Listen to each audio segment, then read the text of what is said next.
Konkan railway मार्गावर पावसाळी वेळापत्रकामुळे एक्सप्रेसचा वेग मंदावतोय। त्यामुळे प्रवासाच्या वेळेत 2 ते 4 तासांनी वाढ होते। त्यासाठी यंदाच्या पावसाळ्यापूर्वी रेल्वेनं तिकीट यंत्रणेमध्ये बदल करावेत अशी मागणी कोकण रेल्वे प्रवासी सेवा समितीने केली आहे।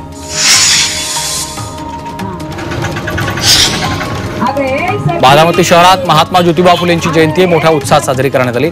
संध्याकाळी शहरातनं फुलेंच्या प्रतिमेची भव्य मिरवणूक काढण्यात आली। यामध्ये महात्मा ज्योतिराव फुले यांच्या जीवनावर आधारित जिवंत देखावा सादर केला। वाशिम शहरात महात्मा फुले यांच्या 198व्या जयंतीनिमित्त मोटारसायकल रॅलीचं आयोजन केलं। यामध्ये नागरिक मोठ्या संख्येने सहभागी झाले। तर यावेळी महात्मा फुले यांच्या समाज सुधारणेच्या कार्याची लहान मुलांना सांगण्यात आली।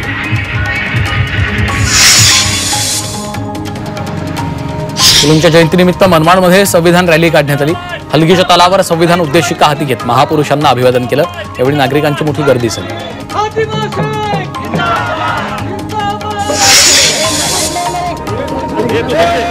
महात्मा फुलेंच्या जयंतीनिमित्तानं पुण्यातल्या फुलेवाड्यात चंद्रकांत पाटील आणि छगन भुजबळ एकत्र आले। यावेळी चंद्रकांत पाटलांनी भुजबळांचं स्वागत केलं। दोन्ही नेत्यांनी महात्मा फुलेंना अभिवादन केलं। यावेळी बोलताना छगन भुजबळांनी फुलेवाड्याला मोठा इतिहास आहे, आपण हा इतिहास विसरत चाललोय अशी खंत व्यक्त केली।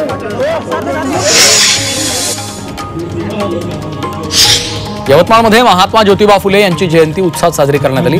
फुलेंच्या जयंतीनिमित्तानं प्रबोधनात्मक कार्यक्रमाचं आयोजन केलंय। यावेळी पालकमंत्री संजय राठोड, आमदार बाळासाहेब मंगुळकर उपस्थित होते।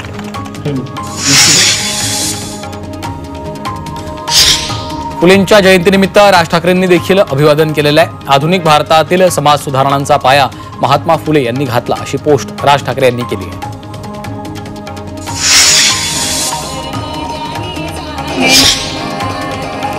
धुळ्यामध्ये महात्मा फुले यांच्या जयंतीनिमित्तानं विविध सामाजिक संघटनेच्या वतीनं त्यांना अभिवादन करण्यात आलं। तर ज्योतिबा फुलेंच्या पुतळ्याला पुष्पहार अर्पण करण्यात आला। यावेळी भाजप आणि मविया यांच्यासह माळी महासंघाचे पदाधिकारी उपस्थित होते।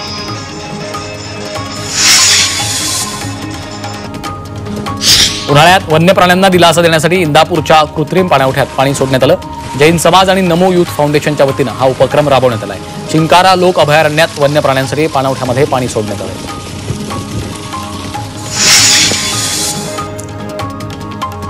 रत्नागिरीच्या मालगुंड गायवाडी या समुद्र किनाऱ्यावर महाकाय मासा मृतावस्थेत सापडलाय। या माशाचा मृत्यू समुद्रात झाला असून तो पाण्यासोबत किनाऱ्यावर वाहून आला। डॉल्फिन प्रजातीचा हा मासा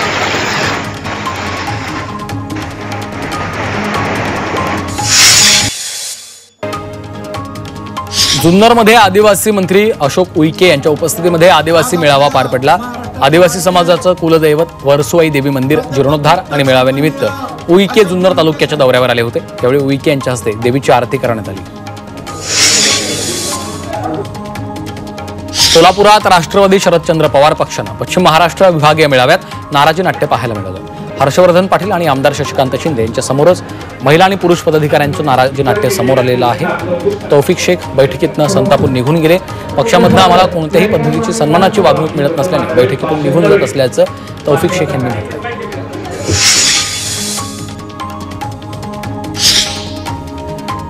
निधीवरून शिवसेना आणि अर्थमंत्री अजित पवारांमध्ये जुंपली आहे। परिवहन मंत्री प्रताप सरनाईकांनी अर्थमंत्री अजित पवारांवर गंभीर आरोप केलाय। 928 कोटी मागितले, मात्र 272 कोटीच मिळाल्याचं सरनाईकांनी म्हटलेलं आहे। शरद पवार उद्या सातारा दौऱ्यावर आहेत। या दरम्यान ते साताऱ्यातील Yashwantrao Chavan institute of science इथल्या इनोव्हेशन सेंटरला भेट देतील। त्यानंतर पवार रयत शिक्षण संस्थेच्या कार्यकारिणीच्या बैठकीला देखील उपस्थित राहतील।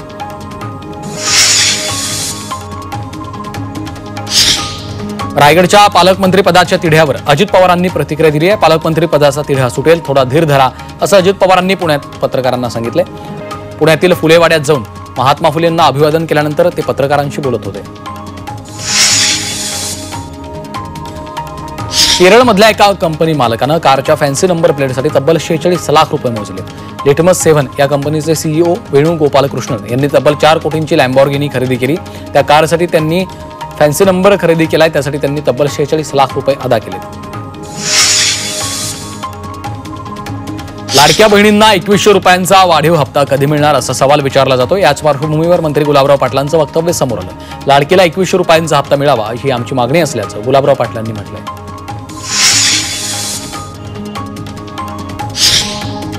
एसटी कर्मचाऱ्यांच्या वेतनात कपात केल्यामुळे राष्ट्रवादी शरद पवार पक्ष आक्रमक झालाय।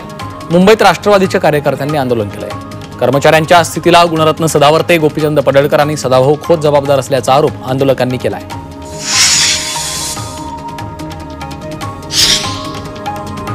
राज्यातल्या शेतकऱ्यांना जमीन मालकीचा पुरावा तसंच ओळख क्रमांक देण्यासाठी ॲग्रिस्टिक योजना राबवली जाते।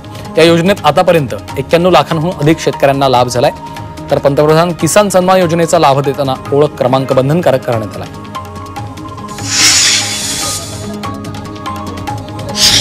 आदित्य ठाकरे यांनी कृषी मंत्री माणिकराव कोकाटे यांना डिवचलं। कृषी मंत्री सतत शेतकऱ्यांबाबत वादग्रस्त विधानं करतायत। त्यांनी पैशांचा गैरव्यवहारही केल्याचा आरोप आदित्य ठाकरेंनी केलाय। पीक विमा प्रश्नावरून आदित्य ठाकरेंनी सरकारवर निशाणा साधलाय।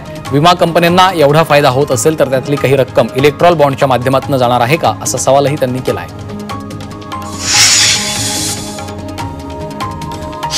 बच्चू कडू शेतकरी कर्जमाफीच्या मुद्द्यावर पुन्हा एकदा आक्रमक झालेत। आज रात्री 12 वाजता लोकप्रतिनिधींच्या घरासमोर आंदोलन करणार आहेत। राज्यातील सर्व सत्ताधारी आमदारांच्या घरासमोर मशाल पेटवून प्रहार कडनं आंदोलन केलं जाणार आहे।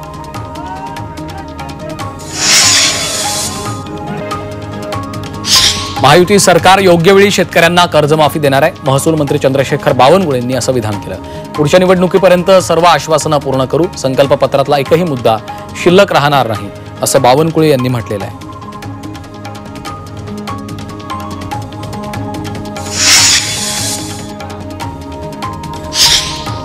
जालन्याच्या बदनापूर तालुक्यात भीषण पाणी टंचाई निर्माण झाली आहे। तालुक्यातील विल्हाडी, दाभाडी, खामगावात तीव्र पाणी टंचाई जाणवतीये।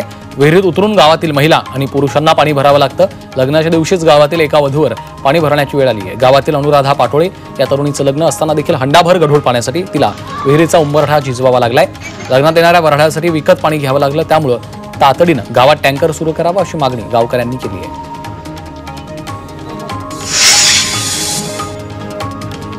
धरणांचा जिल्हा असलेल्या नाशिकमध्ये पाणी संकट निर्माण झालं। नाशिकमध्ये 16 टँकरना पाणी पुरवठा करण्यात येतो। यामध्ये येवल्यात भीषण परिस्थिती आहे। येवल्यात 9 टँकरनं 10 गावं 8 वाड्यांना पाणी पुरवठा केला जातोय। तर सिन्नरमध्ये 2, चांदवडमध्ये 2, इगतपुरी, सुरगाणा आणि पेठमध्ये प्रत्येकी एका टँकरनं पाणी पुरवठा करण्यात येतोय। नाशिकमधील धरणात सध्या 42% पाणीसाठा शिल्लक आहे। एप्रिलमध्येच ही परिस्थिती असेल तर मे महिन्यात काय होणार अशी चिंता नागरिकांना सतावती आहे। जुन्नरच्या आदिवासी भागातील कोपरे परिसरात पाण्याची भीषण टंचाई असून नागरिकांना पिण्याच्या पाण्यासाठी 1 ते 2 किलोमीटर पायपीट करून हंडाभर पाण्यासाठी जीव धोक्यात घालून खोल टाकीतनं पाणी आणावं लागतं। महत्त्वाचं म्हणजे पिण्यासाठी वापरलं जाणारं हे पाणी अतिशय दूषित असून नागरिकांच्या जीवाशी खेळ सुरू आहे, असा धक्कादायक प्रकार पाहायला मिळतोय।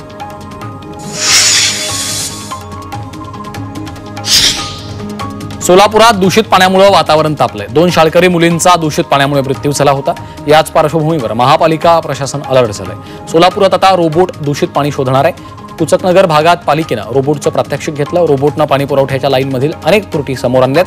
त्यामुळे आता रोबोट दूषित पाणी असल्याचा शोध घेणार आहे।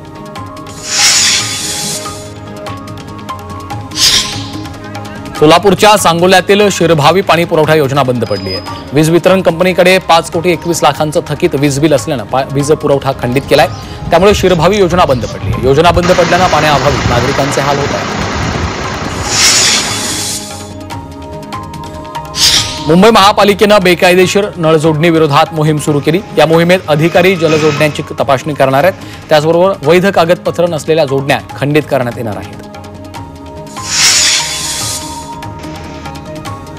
यवतमाळच्या दिग्रसमधील दुहेरी हत्याकांडाचा उलगडा झालाय। अनैतिक संबंधातून स्त्री आणि पुरुषाचा खून झाल्याचं तपासातनं उघड झालंय। साखळी जंगल क्षेत्रात दोघांचेही कुजलेले मृतदेह आढळले होते। त्यानंतर पोलिसांच्या 5 पथकांनी तपास चक्र फिरून या प्रकरणाचा छडा लावला।